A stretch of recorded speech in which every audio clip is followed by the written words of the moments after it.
नमस्कार, मैं किरनेश कुमार। पहले लोकसभा और विधानसभा चुनाव में विपक्षी दलों की शिकायत पर डीएम, एसपी सहित विभिन्न पदाधिकारी हटाए जाते थे और उन पदाधिकारियों पर आरोप लगता था यह सत्ताधारी दल के उम्मीदवार के पक्ष में चुनाव करा सकते हैं, चुनाव को प्रभावित कर सकते हैं। लेकिन इस बार उल्टा ही गंगा बह रहा है।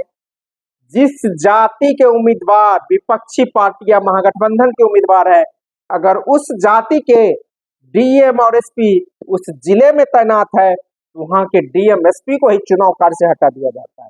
मामला ताजा बिहार के दो लोकसभा सीटों की है, नवादा और भोजपुर। भोजपुर की सीट महागठबंधन में भाकपा माले के खाते में गई है और भाकपा माले ने वहां कानू समाज से आने वाले तरारी के विधायक सुदामा प्रसाद को उम्मीदवार बनाया। वे पूरी दमखम के साथ चुनाव प्रचार में लग गए हैं।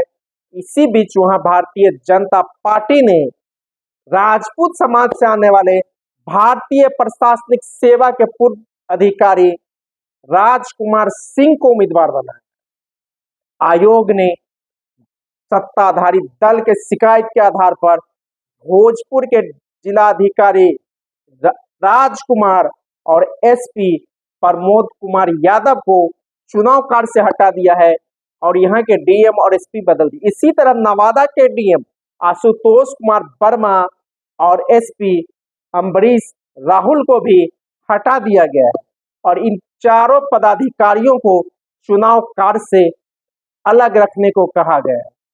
कहा जा रहा है बिहार सरकार ने जो चुनाव आयोग को प्रस्ताव भेजा है, इसमें नवादा के जिलाधिकारी के पद पर रचना पाटिल और भोजपुर के जिलाधिकारी के पद पर सुहर्ष भगत का नाम भेजा गया है। आयोग से सहमति मिलते ही तुरंत नोटिफिकेशन होगा और नए डीएमएसपी तैनात किए जाएंगे। इससे पहले भारत निर्वाचन आयोग ने बिहार के गृह सचिव एस सिद्धार्थ को बदल दिया था। इसलिए बदला था कि एस सिद्धार्थ गृह सचिव के साथ साथ मुख्यमंत्री नीतीश कुमार के प्रधान सचिव है, दो पद पर नहीं रह सकता है, उनका ट्रांसफर कर दिया गया। लेकिन नीतीश कुमार के चहेते प्रत्यय अमृत ही नए गृह सचिव बने। यूं कहा जाए कि निर्वाचन आयोग इस बार पूरी तरह बदला हुआ है।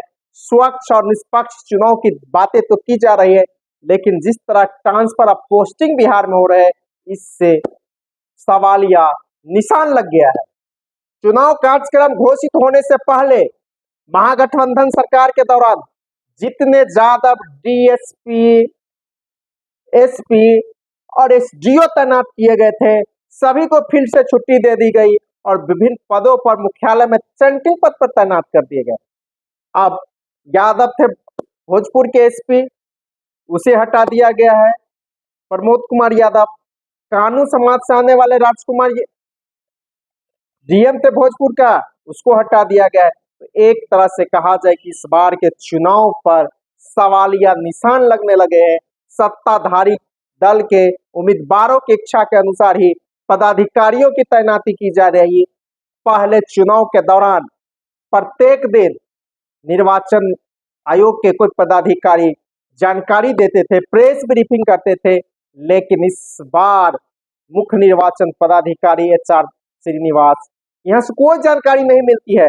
शाम में सिर्फ एक रिलीज जारी कर दिया जाता है और इसी बीच पदाधिकारियों को हटाया जाने लगा है। इससे साफ जग जाहिर है कि कहीं न कहीं कोई बड़े खेला के आशंका नजर आ रहे हैं, जो विपक्षी पार्टियों के नेताओं द्वारा कहा जा रहा है कि यह अंतिम चुनाव है। अगर भारतीय जनता पार्टी जीत जाती है तो यह अंतिम चुनाव हो जाएगा, लोकतंत्र और संविधान पर खतरा है। यह अब कहीं न कहीं सही साबित होने लगा है। जिस तरह बिहार के पदाधिकारी कर रहे हैं, जिस तरह चुनाव आयोग कर रहा है, यह पहली बार हुआ है कि बीच चुनाव के दौरान चुनाव आयुक्त इस्तीफा दे देता है। जिस दिन नामांकन वापसी का अंतिम दिन था नवादा में और उम्मीदवारों को चुनाव चिन्ह एक तरफ आवंटित करना था, तो सुबह में ही वहां के जिला अधिकारी से जिला निर्वाचन पदाधिकारी और एसपी को बदल दिया जाता है। वहां से राजद ने नवादा से कुशवाहा समाज से आने वाले श्रवण कुमार को उम्मीदवार बनाया है, तो भारतीय जनता पार्टी ने भूमिहार समाज से आने वाले विवेक ठाकुर को अपना उम्मीदवार बनाया है। आरा में सुदामा प्रसाद माले के उम्मीदवार है, तो राजकुमार सिंह भाजपा के उम्मीदवार है। इस तरह से जो डीएम एसपी का तबादला किया गया है वह सरकार के इशारे पर किया गया है, और ऐसे लगने लगा है कि बिहार में जिस तरह महागठबंधन ने भूमिका बांधा है, उम्मीदवार उतार दिया है, इससे केंद्र में बैठी हुई भारतीय जनता पार्टी डरी हुई लग रही है। और प्रधानमंत्री नरेंद्र मोदी का दौरा 4 अप्रैल को जमुई में होने वाला है। इससे पहले ही नवादा के डीएमएसपी बदल दिए गए हैं, भोजपुर के डीएमएसपी बदल दिए गए हैं।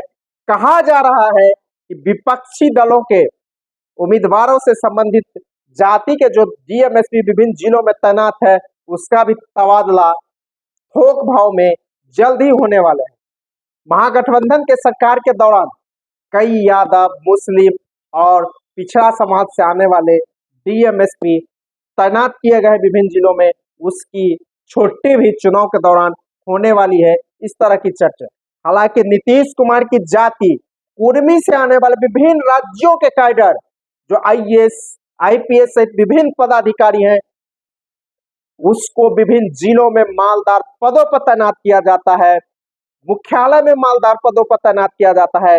लेकिन विपक्षी पार्टी राजद या उसके समर्थक कहे जाने वाले जातियों से जो पदाधिकारी आते हैं, उसको नीतीश कुमार सरकार में सेंटिंग किया जाता है। वो तो सरकार में पहले से सेंटिंग चल ही रहा था, लेकिन अब चुनाव आयोग के द्वारा भी एक तरह से कहिए कि पिछड़ी जाति के पदाधिकारी जो विपक्ष के मैंडेट के माने जाते हैं, उसको हटाया जाता है, और कुर्मी और कोयरी जो नीतीश का कोर वोटर है या उच्च वर्ग के पदाधिकारी है, उसको इच्छा के अनुसार मनमानी तैनाती की जाती है।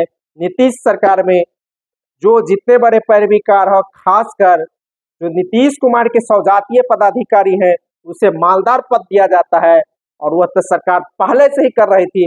लेकिन अब चुनाव आयोग भी पूरी तरह सरकार के इशारे पर ही काम करने लगा है। जिस तरह आरा और नवादा के डीएम और एसपी हटाए गए हैं, इससे साफ लगने लगा है कि भारत निर्वाचन आयोग एक तरफ स्वच्छ निष्पक्ष चुनाव की बातें करता है, लेकिन दूसरी तरफ सरकार के इशारे पर ही पदाधिकारियों को बीच चुनाव में हटाया जा रहा है। गृह सचिव पहले ही हटाए जा चुके हैं। चुनाव से पहले ही बिहार के मुख्य सचिव से इस्तीफा लेकर उसे दूसरे जगह तैनात कर दिया जाता है। इसी तरह विकास आयुक्त हटा दिए जाते हैं, नए विकास आयुक्त आ जाते हैं, नए मुख्य सचिव आ जाते हैं, नए गृह सचिव आ जाते हैं। वो चुनाव कार्यक्रम घोषित होने से पहले होता है बिहार में, और चुनाव कार्यक्रम घोषित होने के बाद बिहार के गृह सचिव सिद्धार्थ हटाए गए। उसके बाद डीएम राजकुमार आरा के हटाए गए हैं, नवादा के डीएमएसपी हटाए गए हैं। तो एक तरह से कहा जाए कि प्रशासन और आयोग भी एक तरह से सत्ताधारी पार्टियों के इशारे पर काम करने लगा है और पदाधिकारियों को हटाने लगा है। यह मेरा कहना नहीं है, आम लोग का इस तरह के अब कहना शुरू कर दिया है, क्योंकि पहले जिस तरह के पदाधिकारी हटाए जाते थे, जिस पर कोई दाग रहता था, पहले वो पदाधिकारी चुनाव कार्य से हटाए जाते थे या विपक्षी पार्टियों के द्वारा शिकायत की जा सकती थी। लेकिन इस बार सत्ताधारी पार्टियों के द्वारा ही पदाधिकारियों को हटाया जा रहा है, क्योंकि बिहार में के मुख्यमंत्री नीतीश कुमार है, सत्ता और जदयू की अब भाजपा की है। उप मुख्यमंत्री भाजपा के दो सम्राट चौधरी और विजय कुमार सिन्हा है, जिनकी पदाधिकारियों के पदस्थापना में कहीं चलती है या नहीं चलती तो मैं नहीं कह सकता हूं। लेकिन जिस तरह से पदाधिकारी हटाए जा रहे हैं, इससे लगता है कि लोकसभा चुनाव में कई तरह के मामले चल रहे हैं, और केंद्र में बैठी भारतीय जनता पार्टी भी पूरी तरह डरी हुई है। जो प्रधानमंत्री के बिहार दौरे से 2 दिन पहले ही 2 जिलों के डीएम और एसपी बदल दिए गए हैं। धन्यवाद। मैं किरणेश कुमार।